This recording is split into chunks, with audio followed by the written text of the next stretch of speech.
Hello, this is Nefer Kefri. Welcome. Today we're going on a walkthrough of the Linestrider Tarot by Siolo Thompson, published by Llewellyn in 2021. The Linestrider Tarot comes in a magnetically sealing box.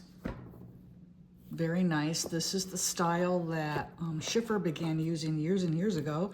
And now Llewellyn and other publishers have gone to the same style box. And I love it because due to the strong magnetic closure, you can stand your deck up in a bookcase. It takes up very little space that way. The Linestrider Tarot is created with what looks like watercolor and ink.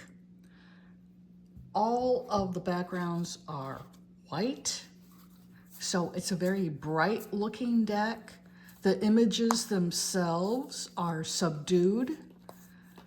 They are very, they induce a lot of calm in me. Let's just say they're soothing. I find them to be soothing. At first, the stark white background bothered me until I really started to focus on the imagery. And now it doesn't even faze me. And typically I'm the type, I really don't like empty backgrounds. So let's go through it card by card, and then I'll tell you what the guidebook is like and finish up with my final thoughts on the deck. But here we have the Wheel of Fortune. Again, very soothing with the bird imagery, the feathers, the floral imagery here, the feathers that look like flowers. Very nice. And again, in keeping with the traditional Rider-Waite-Smith imagery in the center. And then we have the Six of Pentacles. And you don't really see 6 pentacles here. You do see some tiny stars on the buckets for the scale here that are indicative of pentacles. But again, it's more like this bird up here is holding the scale here and allowing seeds to drop out of it so that this bird and their little friend here can have something to eat. So it conveys that feeling of sharing, of generosity. That is the traditional meaning of the Six of Pentacles. We have the Queen of Cups, Six of Wands. Here on the Six of Wands, you do get the 6 wands. But the imagery in the minor arcana, the symbolism doesn't always show up on the card, and so that necessitates having to read the title. The Queen of Pentacles hugging her rabbit, which is her familiar. You'll often see the rabbit depicted on the Queen of Pentacles in other decks. Here's the 10 of Cups. And again, like I said, you don't see the 10 cups here. So you really do have to pay attention to the title of the card. Here we have the 5 of Pentacles. On this one, you do see the 5 of Pentacles, and you also see the individual on crutches, which is in keeping with traditional Rider-Waite-Smith imagery of the 2 beggars outside of a church. And here is the Knight of Cups. And then we have the 6 of Cups. Again, you don't get a picture of 6 cups here, but you still get a picture that conveys the overall meaning of the card. We have the Knight of Swords. This is within a circle here, which leads me to believe the image is actually much larger than this. So I kind of wish we could see the whole thing here. And then we have the Knight of Wands. Very interesting take on the Knight of Wands. There's a lot to see in this deck. It's very deceptive. It doesn't look like there's much on an individual card, but when you really start to look at it, there's quite a bit here. 3 of Cups. These little animal friends seem to be having a party. They're wearing party hats. Love the little bird back here. We have the High Priestess. And again, it is not in keeping with the typical traditional depictions, but You get the title of the card. And again, it displays the overall meaning, more or less. We have the Five of Cups.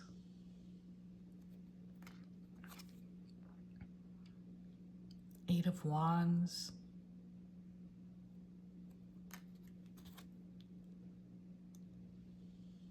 The Page of Cups.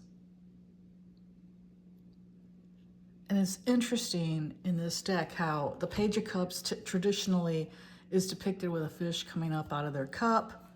You don't see that here, but if I go back,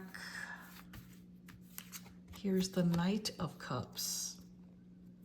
And we have his image in ink superimposed over a fish done in watercolor. Interesting, don't you think? So it's a little deviation from the norm. Oh, here we go, sliding cards onto the floor, which is never a good thing. Okay, and here we have the Magician, who's a monkey. Now this harkens back to one of the shadow aspects of the Magician, which is that he can be a trickster. Monkeys love to play tricks. You know, the howler monkeys in Central America are infamous for hanging out in trees and hurtling their feces at archaeologists. I have quite a few friends who've been hit by monkey feces in that very manner. Because my background is in Latin American studies, focus on anthropology and archaeology and art history of the classic Maya. So a lot of my academic colleagues have had experiences with howler monkeys. Not all of them have been good experiences.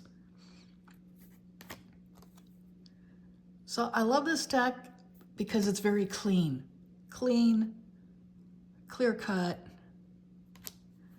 But again, oftentimes the images are not all that familiar to us if you're familiar with the Rider-Waite. Now here you have the Six of Swords. You do have the individuals in the boat, crossing water.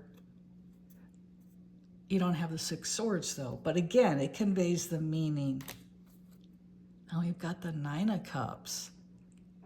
Okay, so what happened here? This is the cat who swallowed the canary. Again, it's a fascinating take on the Nine of Cups, which is not only the card that conveys wish fulfillment in the tarot, it can also represent excess, gluttony. And you know that phrase, looking like the cat who swallowed the canary? Well, here he is. The Seven of Swords. This is more in keeping with tradition. The Eight of Pentacles. Then you have the Lovers.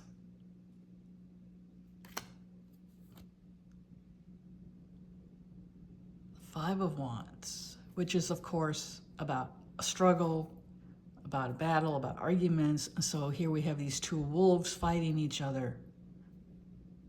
Again, very non-traditional, but the overall image is in keeping with the traditional interpretation of the card.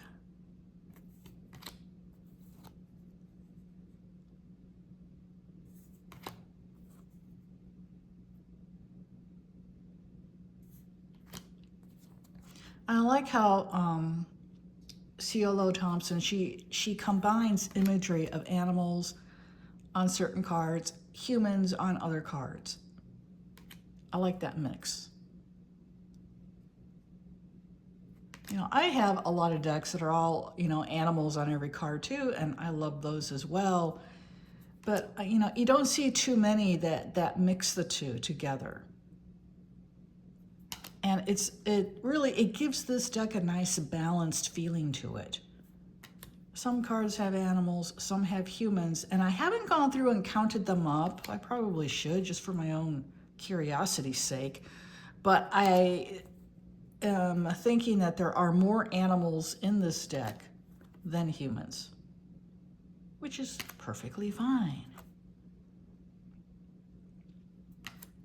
But I just love the combination of using soft watercolor washes with line art. You know, what she's doing here is that she puts down basically a watercolor wash first, and then she does her line art on top of it. And that just gives it a really mystical, ethereal look to it. You know, it looks like these images are almost like floating in air. You know, you don't see a horizon line on any of these cards. You don't see them being placed within, you know, the three-dimensional reality. So it's almost like there are these energies that are floating into the situation that you're asking about in your reading. They float in, they float out. And that's in keeping with how the tarot really does work. These energies, especially for the major arcana, you know, they come into our lives to help us to learn important lessons, usually of a spiritual or even a karmic nature. And then once we master that lesson, the energy of that particular major arcana card moves on. If we don't master that lesson, then we keep seeing that same major arcana card prop up in future readings. Speaking of which, here's the death card. So again, traditionally, a skull is somewhere on the death card. Here we have it as the central image, but we have all of this floral imagery behind it. And I can't tell because I need new glasses. I think these are lilies down here. But anyway, again, very interesting, a little slight departure from tradition, not much. We've got the Temperance card, again with the angelic figure. In this case, it is not pouring water from one vessel to another as you traditionally see, but you see how the angel is holding his hands? He's holding them as if he does have two vessels, as if he is pouring water from one to the other. So again, the implication is there, but the actual imagery is missing. So for that very reason and others, I would not recommend this deck for beginners at all. I would say in order to successfully use this deck and without having to refer to the guidebook constantly, you should have a good working knowledge of the Rider-Waite-Smith system. And there's the Queen of Wands with her black cat. Then we have the King of Wands and the Nine of Wands. Here we have the anthropomorphic fox. That's interesting. And the Four of Pentacles. And the King of Cups.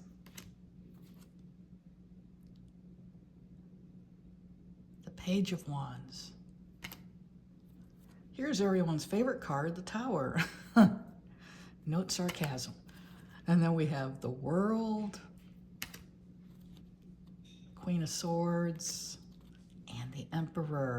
Taking you through the whole deck. Now we're going to look at the guidebook. The guidebook itself is very, very good. I have not sat down to read it in total.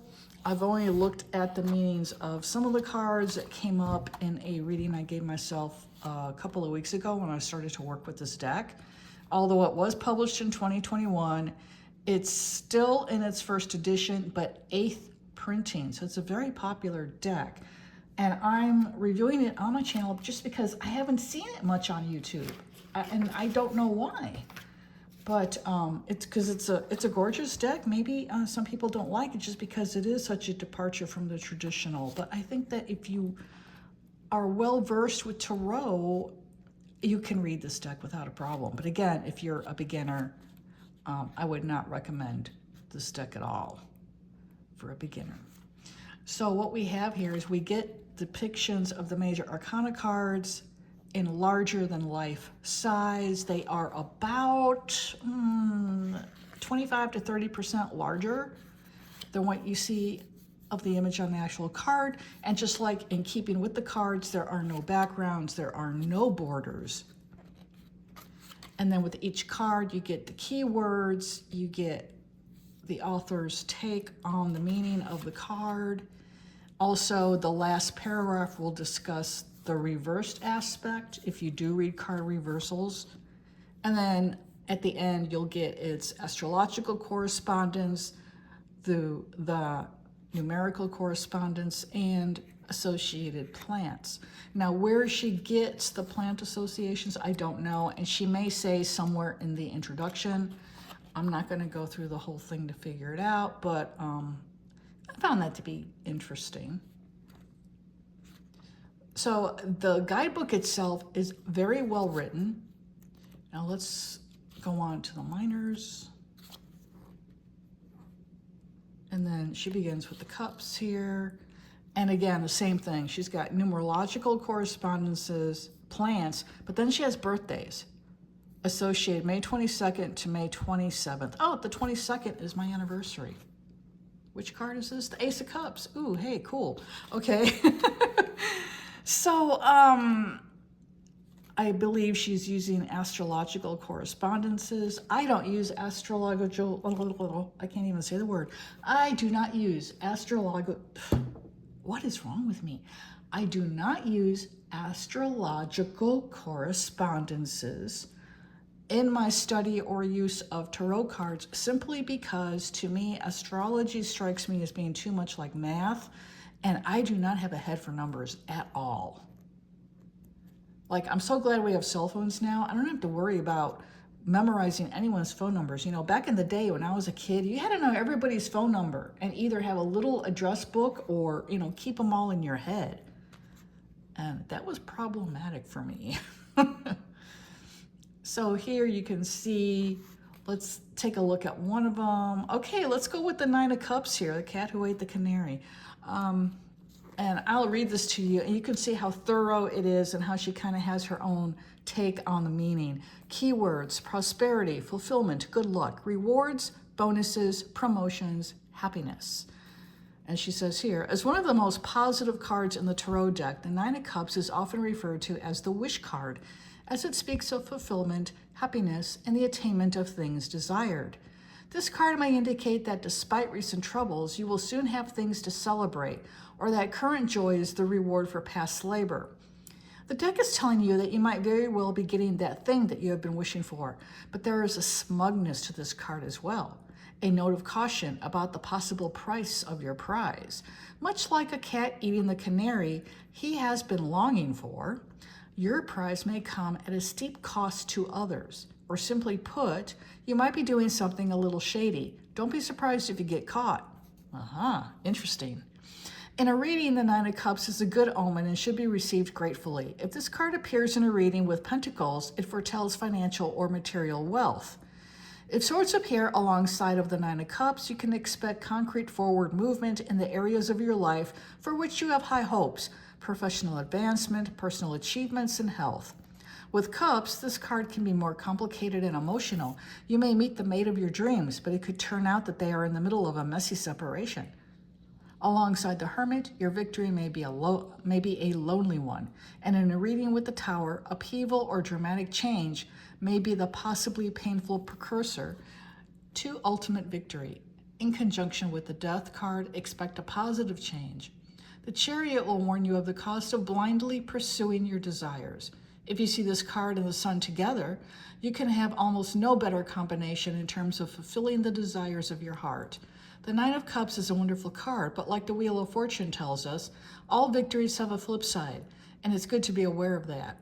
In its reversed aspect, the Nine of Cups can speak to overindulgence, greed, gluttony, lust, and the ailments that can come up with those undesirable traits. You may feel unsatisfied despite having an abundance of wealth or success. Perhaps you have achieved or received something you always wanted, and yet you feel empty or sad. This card can also serve as a warning about the cost of pursuing your desires. Accompanied by the Hermit, your victory may be a lonely one. Oh, she repeats herself here because she says it about the Hermit over here. And correspondences, numbers 9 and 4, associated birthdays, October 8th to the 14th. The associated plants are squaw vine, cranberry, and hyacinth. So again, you know, I really like her interpretations of the cards. Very interesting take on some of them. I love how she discusses card combinations in here. So again, it's a very well-written book, and the imagery is just, again, it's absolutely gorgeous. Again, it took a while for it to grow on me just because of all that white space. I just found it to be a bit weird.